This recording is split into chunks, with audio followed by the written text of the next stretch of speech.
please rise for a moment of silent prayer.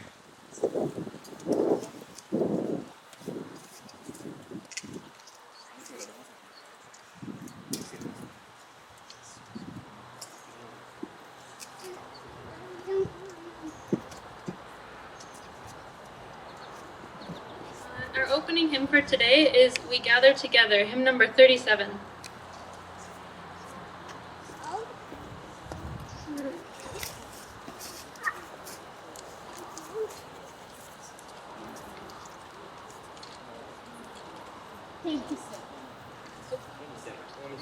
Sorry, hymn number 27.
So the topic for this young people's meeting is going to be worshiping together.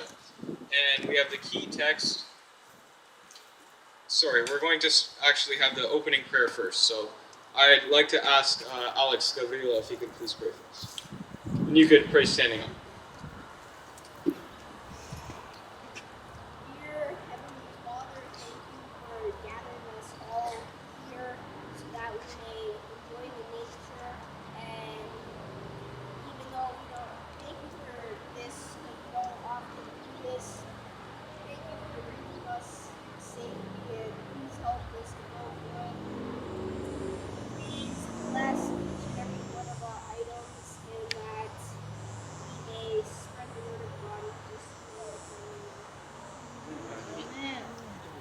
Yeah, so as I mentioned before, our topic is going to be about worshiping together. And we have our key text found in Psalms 29, verse 2. It says, "Give unto the Lord the glory due unto his name. Worship the Lord in the beauty of holiness." At this time, we will actually introduce the topic a little bit later, but at this time we will call forward the children, and they have put together a program for us.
with God, nothing will be impossible. Luke 1:2 says, The Lord is my shepherd, I shall not want. He maketh me to lie down in the green pastures. He leadeth me beside the still waters. He resteth my soul. He leadeth me in the paths of the righteousness for his name's sake. Yea, though I walk through the valley of the shadow of death, I will fear no evil, for thou art with me. Thy rod and thy staff, they comfort me. Thou preparest the table for me. Before me in the presence of mine enemies, thou anointest my head with oil, my cup runneth over. Surely goodness and mercy shall follow me all the days of my life, and I will dwell in the house of the Lord. Psalms 23. Genesis 1:1. The Lord created heavens and the earth.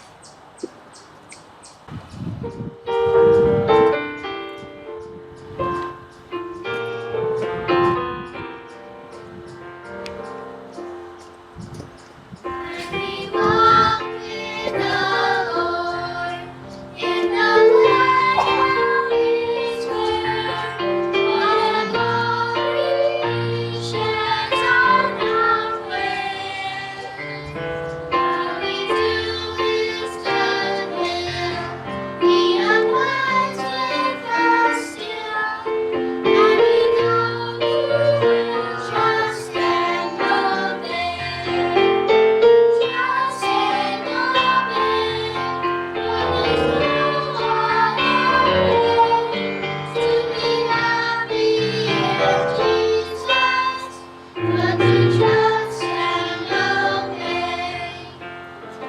The shadow can rise, not a cloud in the skies, but His sparkling Jesus in our way. Not a doubt nor a fear, not a strife nor a tear, for the Lord will trust and obey. Trust and obey, for there's no other way to be happy in Jesus but to trust and obey. Many fellowships sweet, we will sit at His feet, for the Lord through His Son and obey. What He says we will do, and He says we will do.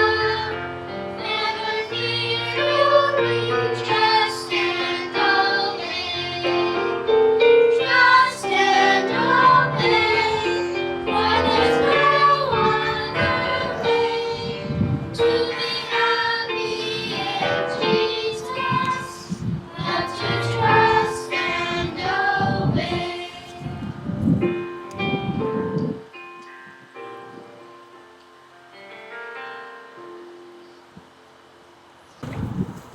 Thank you, children, for that.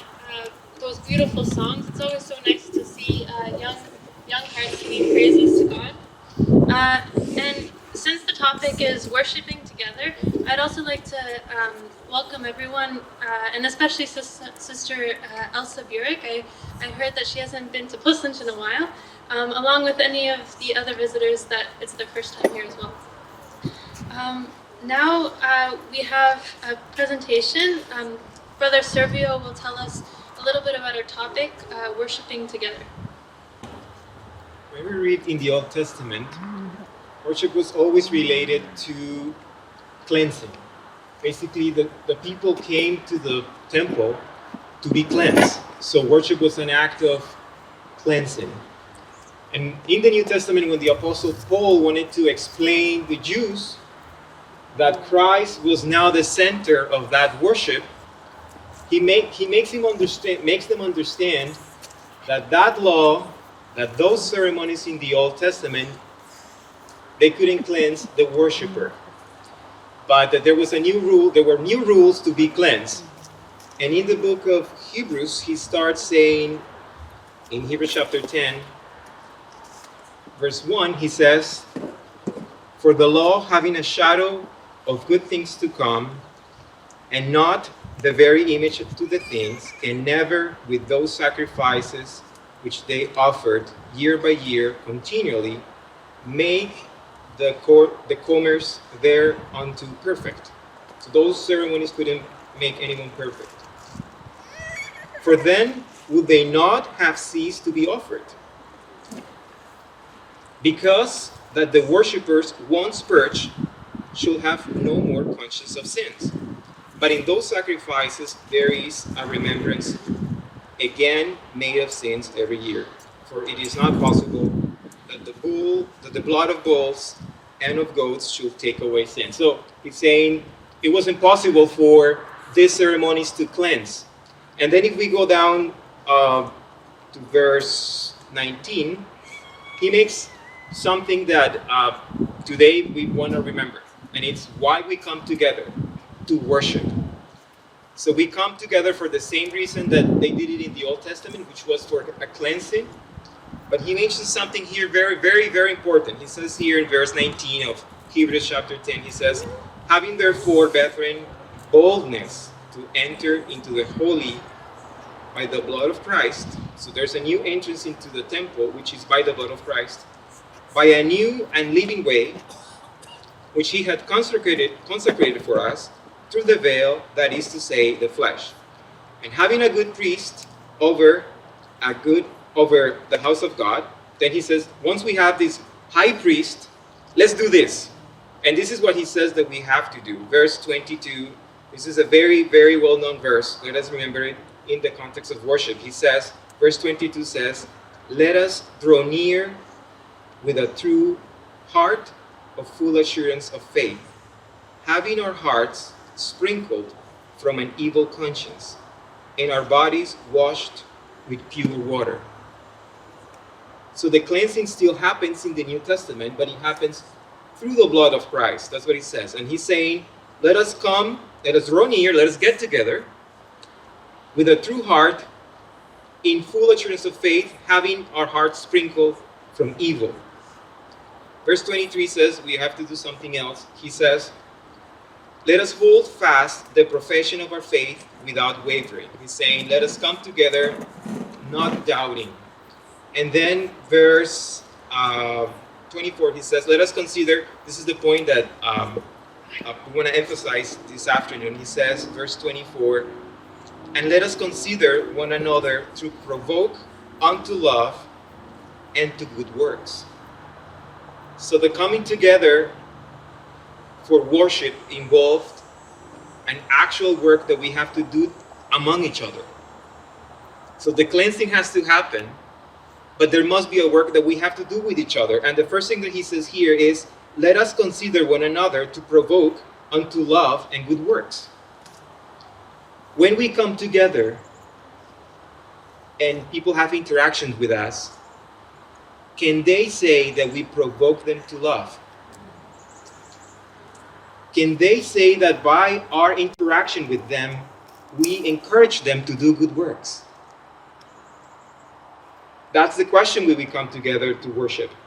Because there's an interesting social component which is very appealing, but that component comes with an encouragement with everyone that is around us to do good works.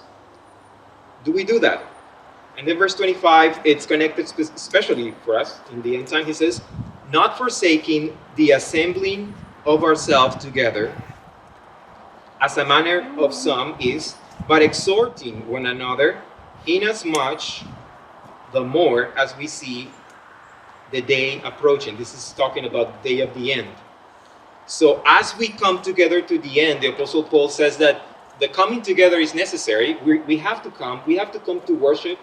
But he says here what we need to do. The word here is exhorting one another. And if we go to the Greek, the word that is used there for exhorting, we want to know what's exhorting. What is it that I have to do with others? So he says, is parakaleo. That's the word in the Greek language. And it means to call near, to invite, to invoke,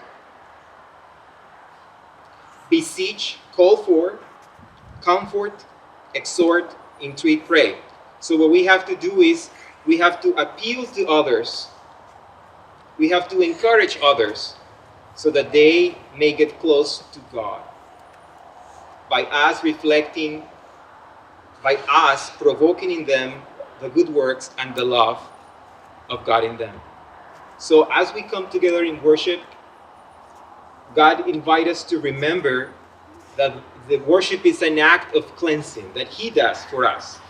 But also there's a work that we have to do, especially as we come to the end, that we have to come together to provoke one another in good works. And the word here is exhort. Exhort. So we have to call others near to us so that they get close to Jesus. That we have to invite others to us so that they come to Jesus. We have to beseech others. We have to comfort others. And as we do that work, we do the worship that is mentioned in the New Testament. Worship is connected to the work that God does through us in reaching others. It's an act of cleansing, but it's an act of reaching to others to do good works. So as we come together this afternoon and we hear the music, let us provoke each other into love. And let us provoke each other into the love of God. May God bless His word.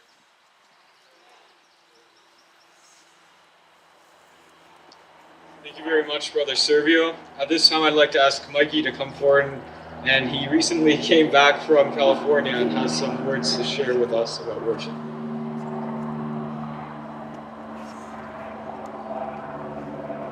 Well, one of the things I wanted to talk about, which was really beautiful in Morale Heights, California, I don't know how many, closer? Okay. One of the things that was really nice about there is, I don't know if some of you have already seen some of the music camps and different presentations they've done. It was really, really amazing. And it's not just the music part of it. It's about them studying it together, them playing together, them working together on a song, and seeing how much it actually brings them together and connects them. It was really nice to see that.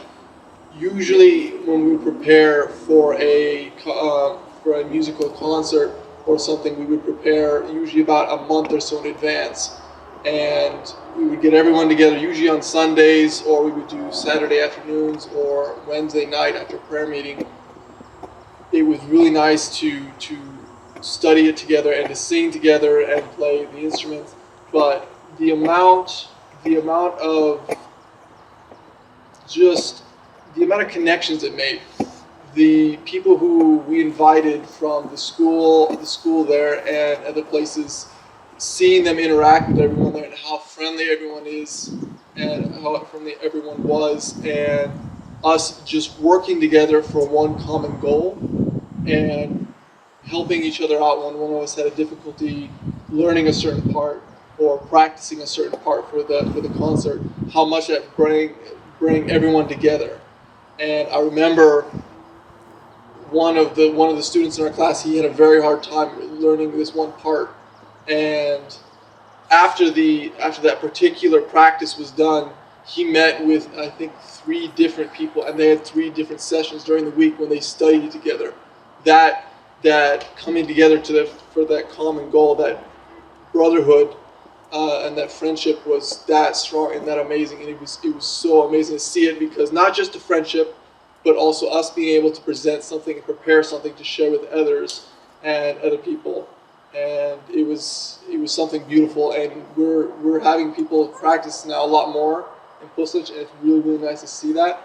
We want to take it a little bit further, and I'm excited to see where it goes. Thank you.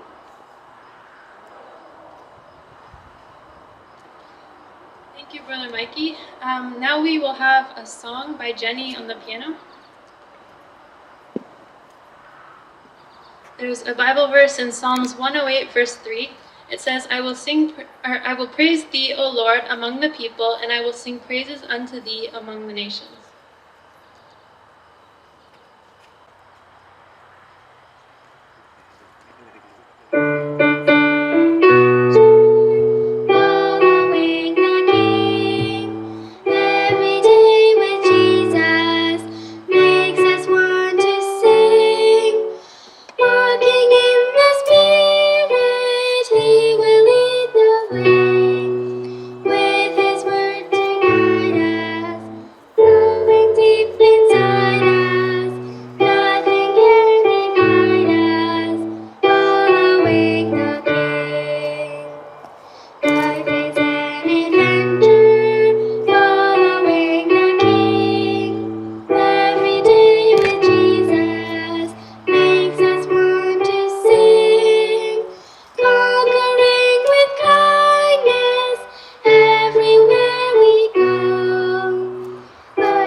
Thank you for that beautiful song, Jenny. And now at this time we have Sister Vicky, and she will tell us a little bit about worshiping with believers in Novi Sad, Serbia. Sabbath. I'd just like to say a few words. As a child, I went to Novi Sad many times and worshipped with the believers there. And I haven't had a chance to be there for a long time. So about 8 years ago when I was there, I think it's about 8 years, I'm not sure. They started building a new worship place, the church there. And I like things like that. I like things happening, as you all know me. So I had the privilege now to go and see the Finnish church. Last year, I believe General Conference had a mission there where they have had seminars with brethren presenting different things, health studies and different topics. And when I was there this time, I was very encouraged.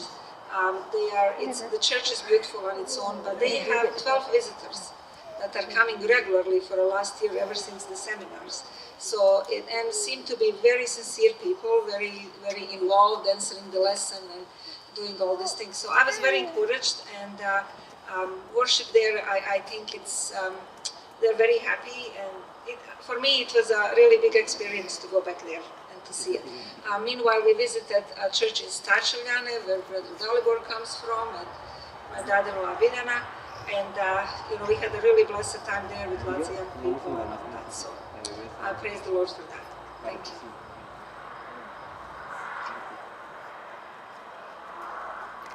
Thank you, Sister Vicky. Welcome back.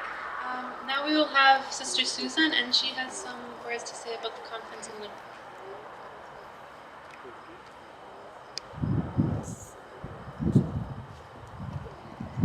Good afternoon, everyone. So, as many of you know, there was a decent group of us that went to Europe this summer for various different camp meetings and various different reasons. But I'm going to talk about our time in Croatia. There was a small group of us while we were there in Europe that got the pleasure of spending 2 Sabbaths together in Croatia. So, our first Sabbath in Croatia, as Teta Vicky just mentioned, we were in my dad's birthplace, which is in the church in Starčeljane.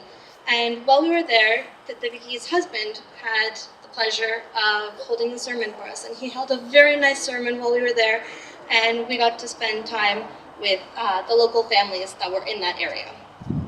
We had a blessed day with them all, and just wanted to mention that. So the following Sabbath, while we were there was the conference in Lipik, Croatia.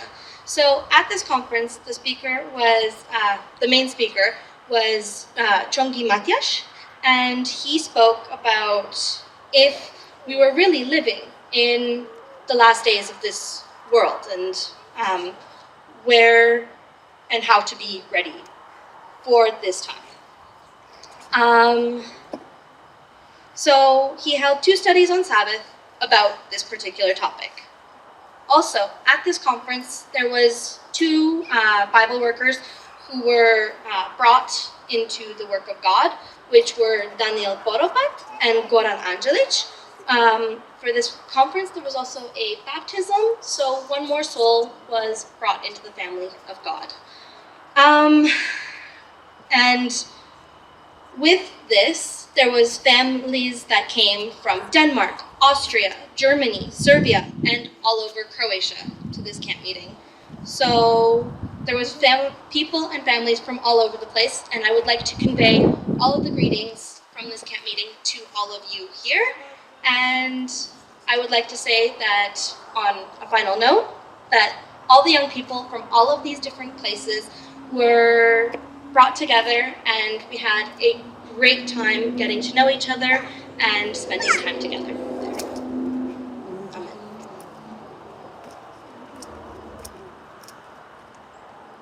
Thank you, Susan, for those great experiences.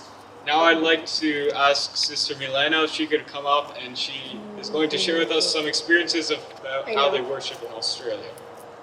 Sister Milena, please.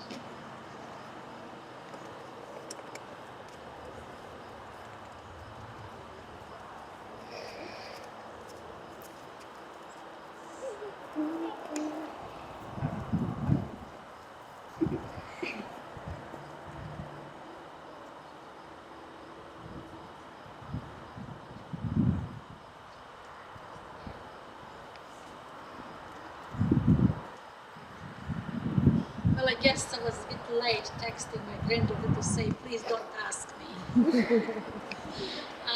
My trip to Australia was personal for family reasons. And yes, I attended 2 different churches. The first 2 Sabbaths I spent in Sydney, where Sister Brenda Lalich comes from, and where her and Sister Nada have relatives and families.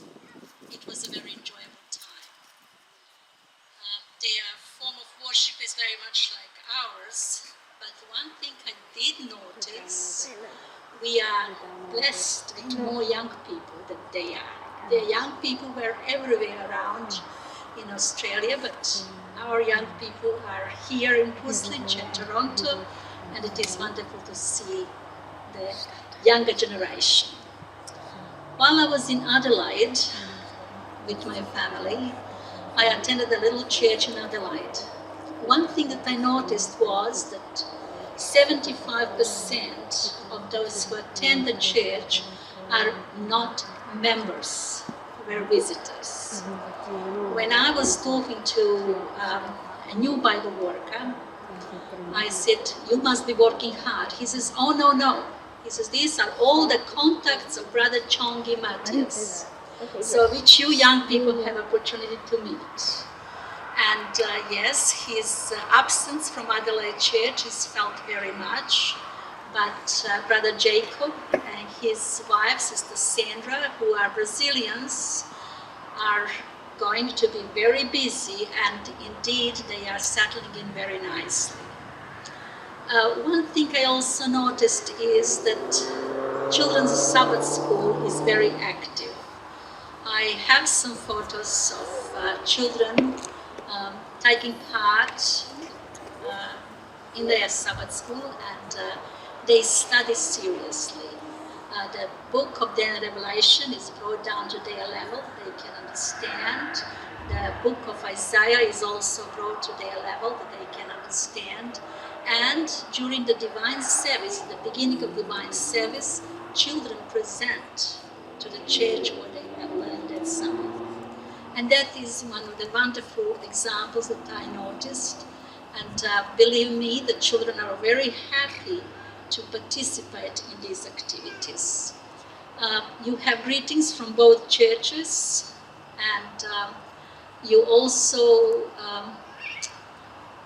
are invited to come and visit Adelaide Church in particular. They would welcome anyone who comes to Australia to visit them because they love having visitors.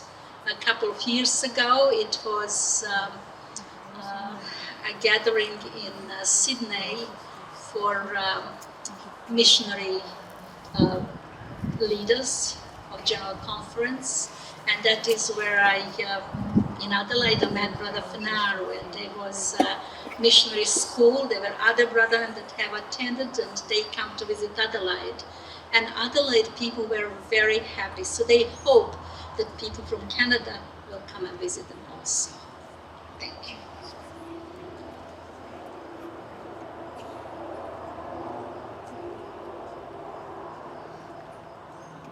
Thank you, Graham. And I'm sorry I didn't get the message, but thank you for your words and your greetings. Now I'd just like to read a paragraph that I think went really well with Brother Servio's message. This says, with those who lived at a distance from the tabernacle, more than a month of every year must have been occupied in attendance upon the annual feast. This example of devotion should emphasize the importance of religious worship, the necessity of subordinating our selfish worldly interests to those that are spiritual and eternal. We sustain a loss when we neglect associating together to encourage one another in the service of God. We are all children of one Father, dependent upon one another for happiness. It is the proper cultivation of the social elements of our nature that brings us into sympathy with our brethren and affords us happiness. So let us all remember what a blessing it is to come together and to worship God in truth. Now I'd like to invite the instrumental item with Brother Marian Bianca, Marta, and Daniela.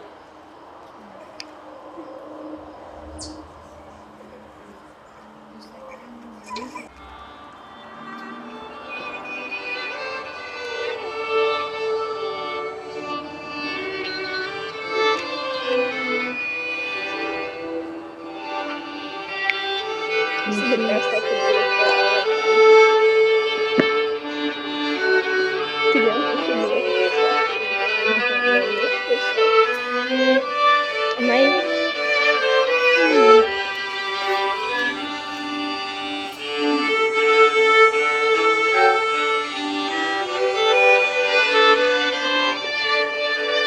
would think I should be able to probably see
For those beautiful musical items, and at this time I'd like to call forward Milan, and he's going to share with us a little bit about worshiping God in His creation.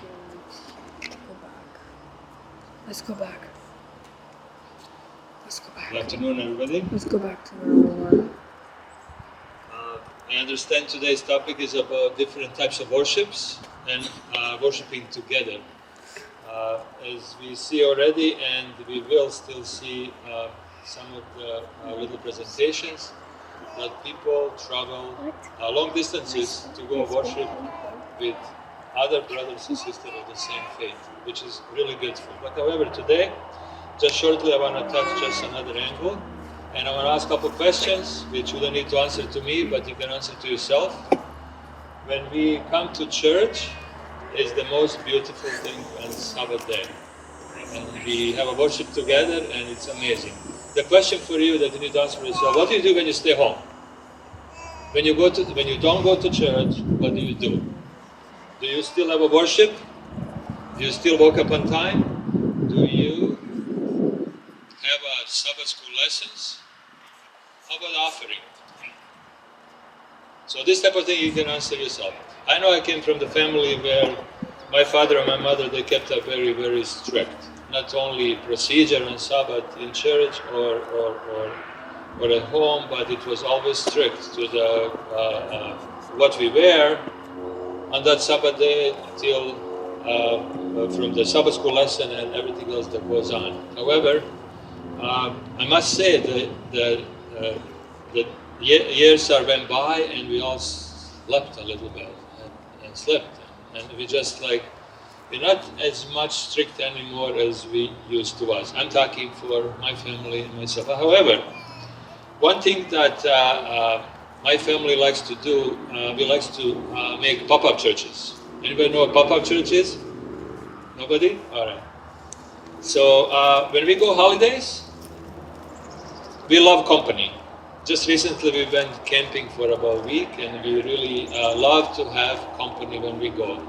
So what we do in the nature, while we was camping, we actually made a little church, exactly the way it is here, but obviously it was a little bit smaller. Last camping trips for Sabbath morning, it was about 24 of us with our friends and relatives that was there, and it was a beautiful thing. We do the same thing anywhere we go, and as soon there is more than one, you can have a so-called pop-up church. We had them everywhere. We had offering, and donation went from the last pop-up church went to Solomon Islands for the mission trip.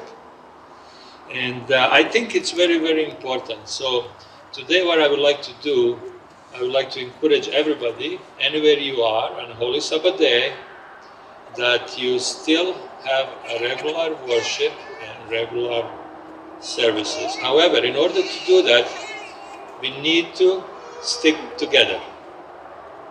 And I tell you something that happened on the last camping trip that I didn't like. And you can just relate maybe to it. Because when we worship together, like Brother Sergio says, we pull together, we encourage each other.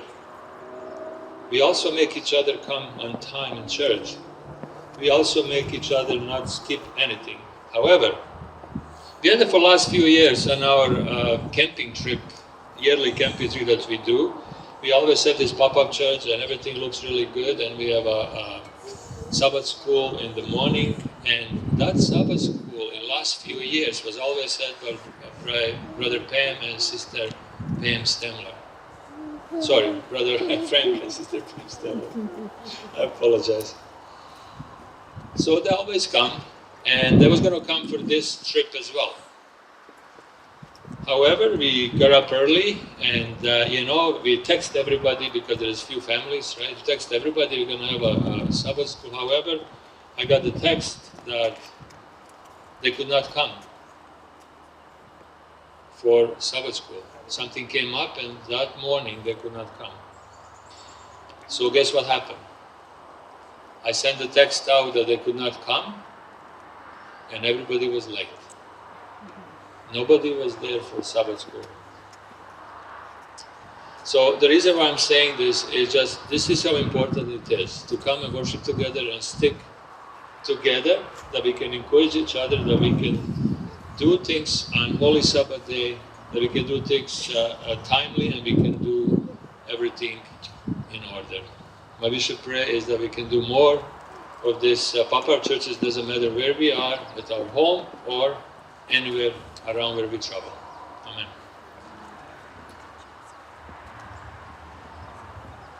Thank you very much. Now we have with us Bianca and Daniela, and they will share a little bit about the Czech Republic conference.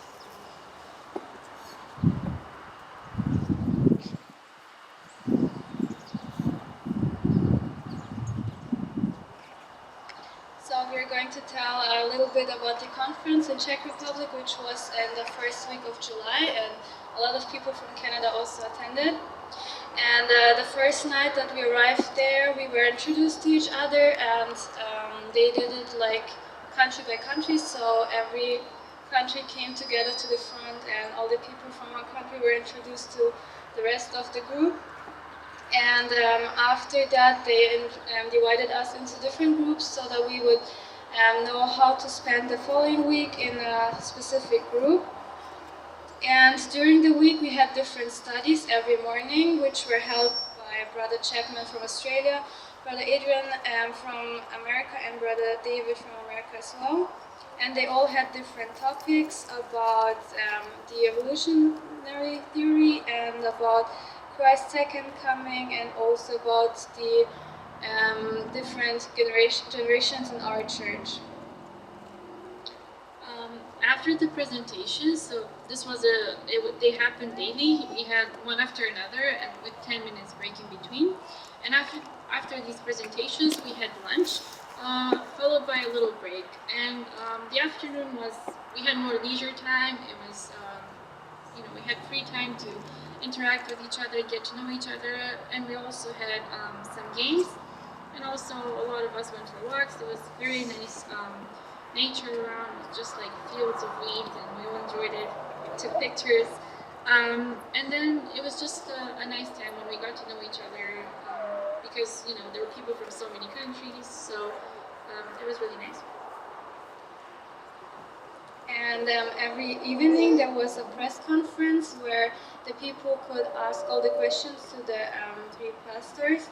And there was some special thing on Friday night. There was a night of prayer, so we started at 11 p.m. until 7 a.m. of the following morning, and we prayed the whole night. So everybody got like 5 minutes and was praying for 5 minutes or reading the Bible, so that we could pray the whole night for the youth and for all people that were attending and for all the others. Of course, you can imagine after a night of prayer, I mean, some people had times at like 3 a.m., 4 a.m., mine was at 2, and, everyone was so tired the next day, but, we didn't feel it because we were all together, and it was something that a lot of us had never done before. The night of prayer was just like a chain of prayers. And so Saturday was a really nice day as well. There were more visitors for the weekend. They came, a lot of them on Friday, and then they stayed until the end. So it was like people with kids, because during the week it was more just young people. And then in the morning, Brother David Zig, he preached. And then in the afternoon, we had a young people's meeting, and we had a lot of nice musical items. Well, a lot of them were in Russian, but you know what they say, music, everyone can understand. It's a universal language. And the meeting was similar to here. It was outside. The interesting thing about it was we had to sign up before, and some of us forgot, including myself and Caitlin, and we played with, you all know, Boris and Marina, and we really wanted to play, so thankfully they found a spot for us. But that was another thing about the camp. It was very well organized, like compared to other camps that we have been to. We were all surprised. It was just very well organized, everything was on time, and you know, that was nice. And then Sunday was the last day. We took a group picture, and everyone left pretty early in the morning. But you know, we left with nice memories and a lot of new friends. And we bring greetings from there, from everyone. There was a lot of people that you probably know from Croatia as well, and we all enjoyed it. So it was a real blessing. Thank you. Also, if I can just keep Daniela up here just for one more second. As most of you know, Daniela and I and a lot of the other youth from Canada, we traveled around Europe a little bit, Canada here in the US. And some of you might not know, but it's her last Sabbath here. So we'd like to send, I know that a lot of us have family and friends in Germany and other places, and if we can just send our greetings back, if anyone has any. All right, and we wish you safe traveling mercies in the next couple of weeks to come. Now we will have another musical item. It's by Bianca, Marta, and Daniela.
again for that musical item. And now I'd like to ask Karita if she could come forward, and she has some experiences to share with us.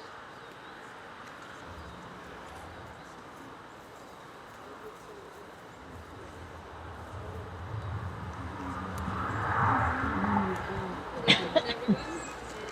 I'm happy to be back with you again.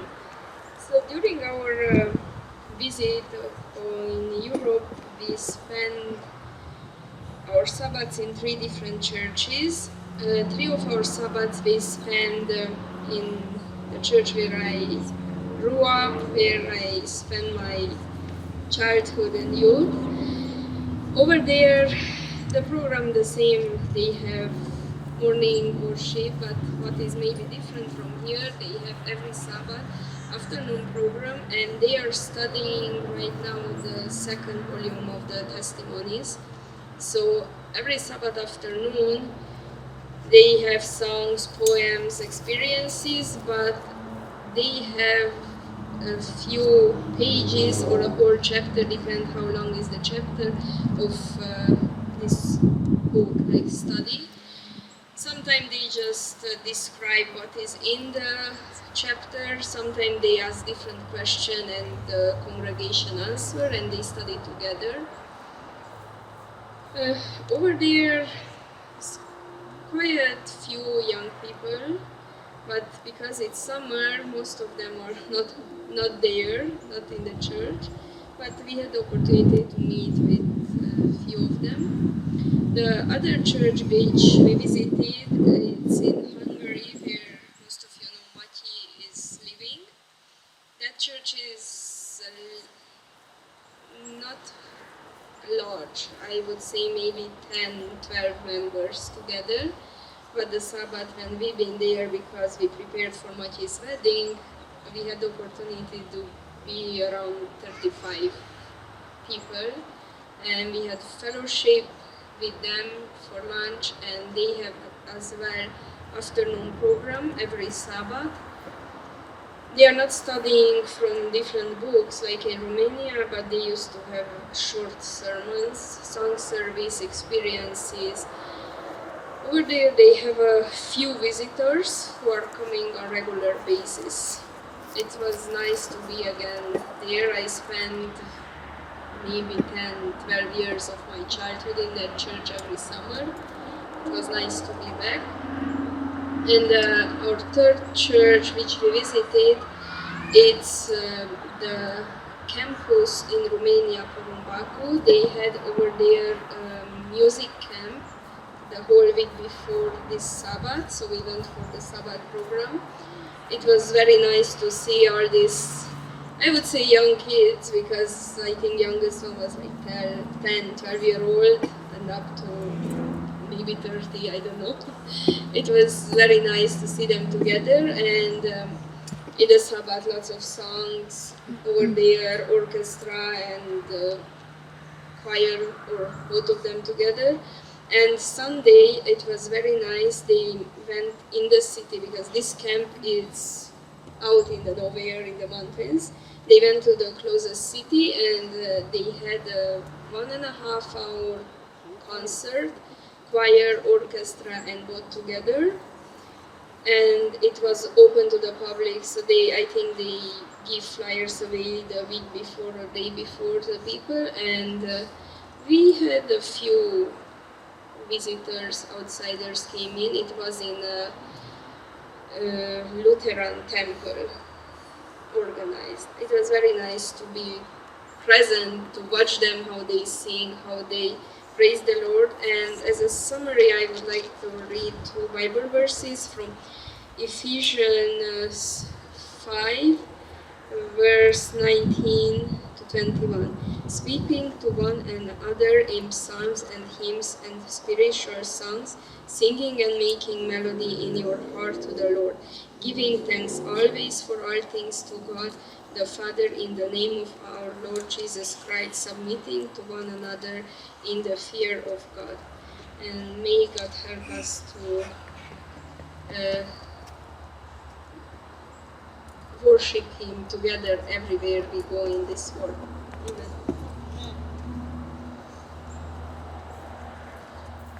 Rita, for those words and the Bible verses.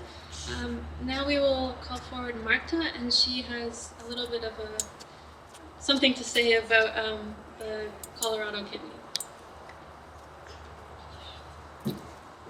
Happy Sabbath, everyone. It's funny because everybody went to Europe and I'm like the only one that went to America, but that doesn't mean I didn't have good experiences. I actually enjoyed Colorado probably the most that I've enjoyed any camp meeting. And what I learned in Colorado was 3 things, and very important things that I've never learned anywhere else that fully understood maybe. One thing was how important prayer was, and second thing was how to trust in God. And the third thing that's probably one of the most important things for us young people is I found out that it's not about discovering who I am, but it's discovering about who God has called me to be. So the way that Colorado worked is, I will just explain one day for you guys. It was canvassing, and we woke up, we had worship, then breakfast, and then we had devotionals. So the leaders knew who were the maybe discouraged people or people who didn't quite like canvassing, because see, we weren't all from the church. There were a lot of people who weren't quite in the church, so this was a new experience for them. And then we went out canvassing after free time, and we just went from around 2 p.m. to 8 p.m. at night. It was long, but it was quite an experience because you either had a good day or you had a bad day. And in that heat, you kind of felt like a failure if you had a bad day in that heat. So I had enough of those to get me pretty discouraged. And there was this day that I went with my friend, and we decided that we were going to pray every single house. And this day was the day that I found out that prayer is very essential in doing God's work, and not only in that, but in everyday life.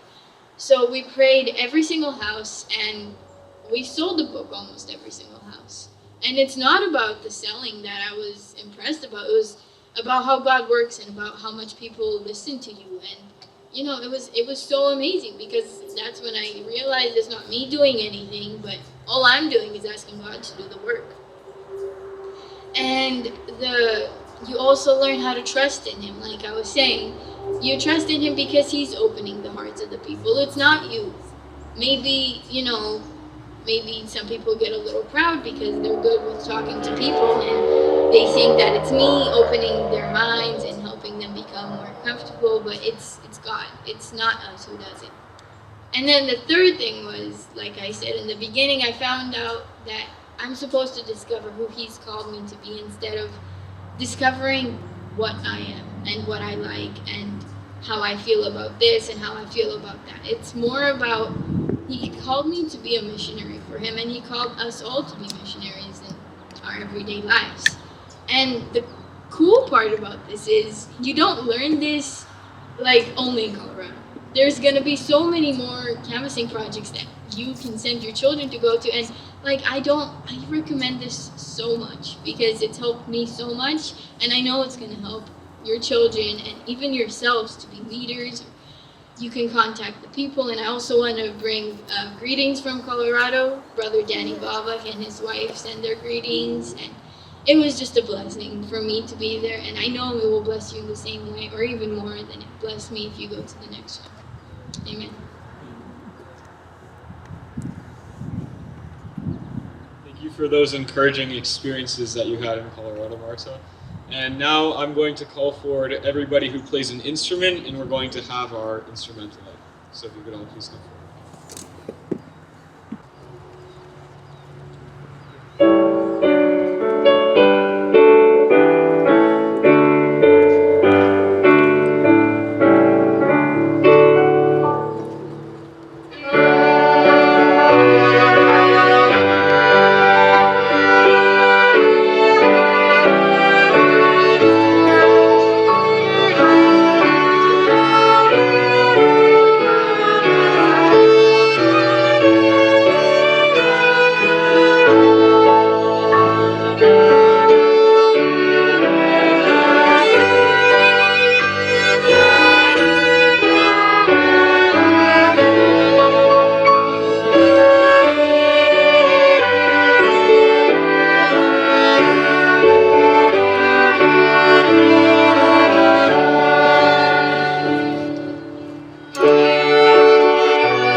so nice to listen to that music out in God's beautiful nature. And just before we move on to our next item, I'd also like to send traveling mercies with Rhoda. I just realized that it's her last Sabbath. Last Sabbath in Puslinch. There we go. And just to have a safe, I guess after next Sabbath, to have a safe couple of weeks until you come back. And now I'd like to call forward Jacob, and he will tell us a little bit about Ottawa.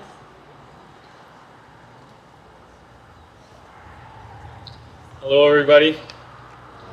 So I was asked to speak a little bit about how our canvassing experiences was in Ottawa. So there were lots of us that went to this Ottawa canvassing project. Maybe it wasn't as many that we had in Toronto, but I feel like we all got to be able to know each other a little bit better and come closer to each other since it was a little bit less people. So my favorite part about this canvassing project was that it was a little bit of a different idea, a little bit of a different concept that was in our minds. I feel like in Toronto, our main goal was kind of to sell books. We were trying to sell the most amount of books every day. They'd give us how many books we sold, and we were trying to reach our goal of selling the most books. Of course, we were also trying to reach others, but I feel like this was one of the big things that was being pushed. But in Ottawa, it was very different in the sense that the main goal that they had there was to be able to find people to bring to the church. And as many of you know, we have a smaller church in Ottawa, so they were trying to be able to find some more people to be able to go to the church. And we also had this health exposition that was going to be at the very end of the project, and that actually turned out to be a great success. We had about 20 people that came, and it was very nice, many things that we learned there. So just to go over what basically happened every day, it was more of like a balanced day than how we had the canvassing in Toronto.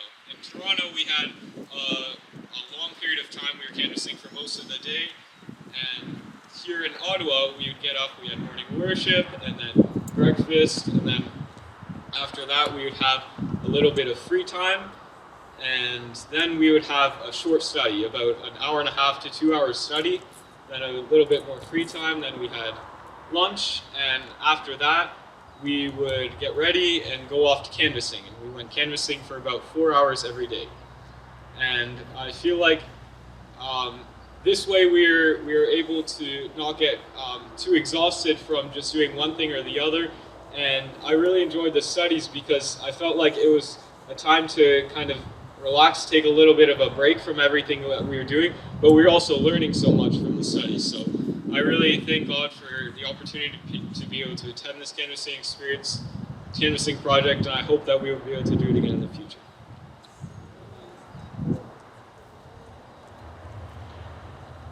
Thank you, Jacob. Now we will have our youth song, which is hymn number 384. And I'd also like to ask the visitors or whoever is here for the first time if they'd like to come up as well. They're welcome to sing with us. Hymn number 384.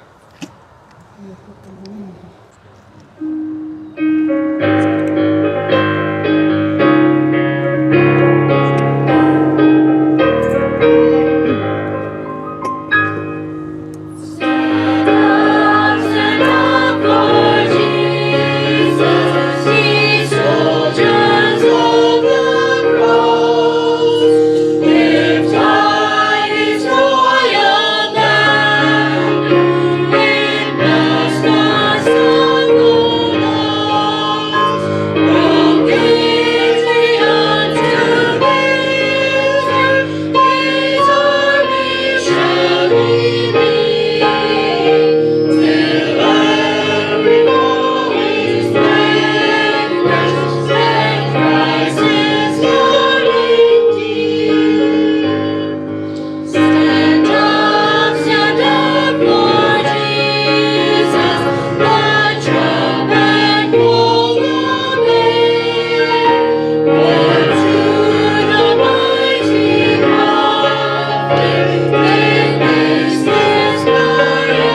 as our last presentation, I'd like to call Brother Dorian to come forward, and he's going to be sharing. He's going to be giving us a short presentation. So, Good afternoon. In the beginning, everybody was kind of like going backwards, and now I think everybody would like to go in the driveway because it's sunny, right? It's nice. So I have to start. Everybody was coming from somewhere. I'm excited, I'm going. So they brought greetings, and I am ready to take greetings. I was asked to share a little bit about the General Conference. So the General Conference delegation session in our church takes place once in 4 years. So it's a quadrennial delegation. I'd like to give a little bit. I was never a delegate. It's my first time. It's my first experience. But I have attended 2 General Conference public meetings. The first one, I was young, probably like many of the teenagers that I can see today. 1995 in Ploiești, Romania. I remember even today. Lots of people came. And then the last one, it was 2015 in Roanoke, Virginia. This time I'm going as a delegate. This is a different attendance. The delegation meets about 2 weeks before the public meetings, normally. So what really happens at the delegation session? When delegates come, the delegates are divided in different committees. So there is the planning committee, which is the largest one. Most of the delegates, they will spend most of the time in the planning committee, which means planning the work, after hearing the reports, of course, planning the work and for the next 4 years, working on different projects and plans. Then there is the nominating committee, and then you have the doctrinal committee and the finance committee. So the delegation is divided in all of these committees, which will work consecutively as the delegation goes on. You might wonder why is this necessary? Well, for instance, I'd like to quote the Bible in the book of Acts, chapter 15. So let's say, for instance, why do you need a doctrinal committee? You have sometimes issues that people have different ideas, or there are certain questions in the church worldwide. They need to be addressed. So the doctrinal committee would address it first, and then the delegation in session will approve it or will not certain issues. For instance, in the time of the apostles, we can see there was such a case. You remember the newly appointed apostle Paul. He was preaching in all of those churches in Antioch and in Asia Minor, and there was an issue. The issue was accepting the Gentiles in the church. And shall they enforce, or shall they make them circumcised, or they can accept some of them uncircumcised, because the Jews would be circumcised while the Gentiles, for them this was something new. So the question arose in Antioch and in other parts of the Roman Empire, where the church started to grow, the Christian church, and what shall they do? And here Luke points out in Acts 15, from verse 6, and the apostles and elders came together to consider of this matter. And when there had been much disputing, Peter rose up and said unto them, Men and brethren, you know how that a good while ago God made choice among us, that the Gentiles by my mouth should hear the word of the gospel and believe. You know why Peter was bringing that up? He had a dream, right? He had a vision. And and there was this big blanket, full of different beasts and creatures, and some of them were clean, some of them were unclean. And for the Jews, this was a strict law given by Moses, and before that, that they should not eat anything what was unclean. So Peter said, well, he was opposing, and then the Lord said, no, cut and eat. That was a symbolical, not that he had to eat those beasts. So right away he had to meet with Cornelius, that Roman. So that was the symbol that the Gentiles would be accepted. So in this meeting, I'm not going to read all the scripture, what they had to decide. Are they going to make all the Gentiles to circumcise, or this will be left to their discretion? So we know that delegation, this was a delegation in session. In Jerusalem, when they came, because some people think, well, why do we need it today? Well, we do need it because the example which was set, the delegation in session was the highest authority to pronounce on different issues and doctrinal. We know that later they abused, evolving in the Catholic Church and so forth. But the delegation in session in Jerusalem decided that they should not enforce it upon the Gentiles. So, brethren, what I'd like to say, I'd like to take your greetings. The delegation session this year will take place in Brazil. I was a little bit wondering because the Amazon is in fire, like the forest and whatever. But I'd like you to pray for all the delegates that are coming from different parts of the world. The delegation will take place in Itu, about 45 minutes from São Paulo.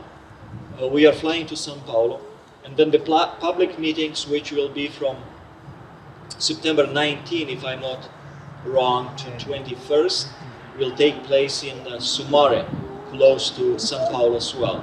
So I'd like to pray for the delegation and for the new brethren that are going to take offices, that this will be done according to God's will.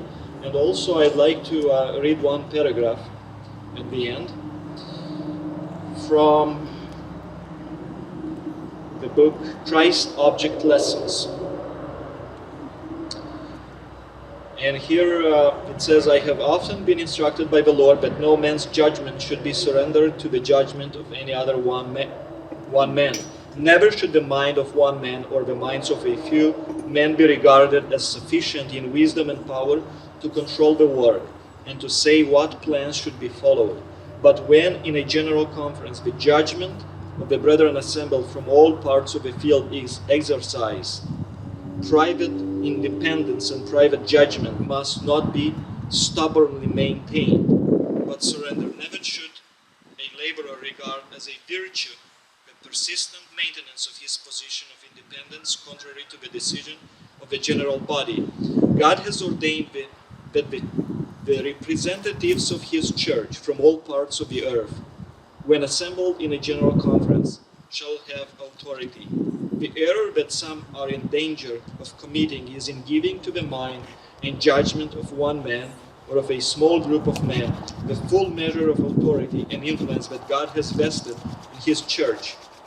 In the judgment and voice of the General Conference, assembled to plan for the prosperity and advancement of his work.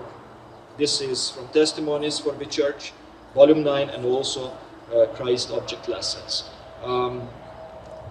I know that you also are well aware that the inspiration writes that at some point the General Conference was not the Word of God. And we know what happened in 1888 when they rejected the message, Christ our righteousness, right? So let us pray that every delegation, and specifically 2019, that is a week from now, from a few days, will be a blessing, and that God will be the one that leads. I have been in some smaller delegation, like field conference, union, and sometimes you see when it's involved, then that is going to be a blessing, and that is going to be a prosperous work which will prepare a people for the soon coming of our Lord Jesus Christ. So thank you for your prayers. Myself and Brother Walter, we are traveling together from Monday in a week. So please pray for us, and we would like to take your greetings to Brazil and all the brethren that will be present there. Thank you. I know some people will come, Brother Joe, Sister Vicky, for the public meetings, and might be someone else that I'm not aware, and we will be happy to see all of those that will come for the public meetings.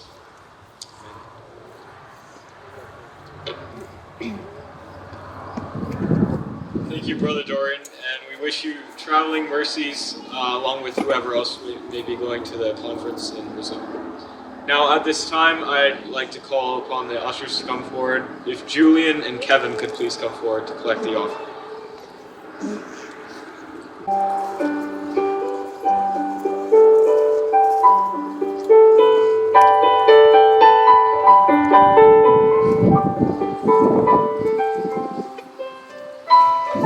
May God bless the gift of the gift. We'd also like to say a special thank you to Brother Yarmir for the media and the piano and all of this work. We'd now go to our last hymn, hymn number 94, O Worship the King. Hymn number 94. It's not difficult.